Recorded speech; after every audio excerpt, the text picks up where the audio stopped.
وَإِذْ نَجَّيْنَاكُمْ مِنْ آلِ فِرْعَوْنَ يَسُومُونَكُمْ سُوءَ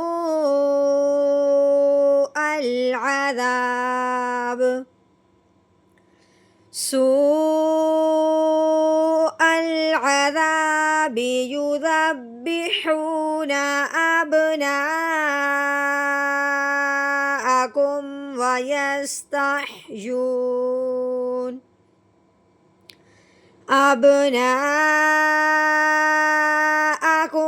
وَيَسْتَحْيُونَ نِسَاءَكُمْ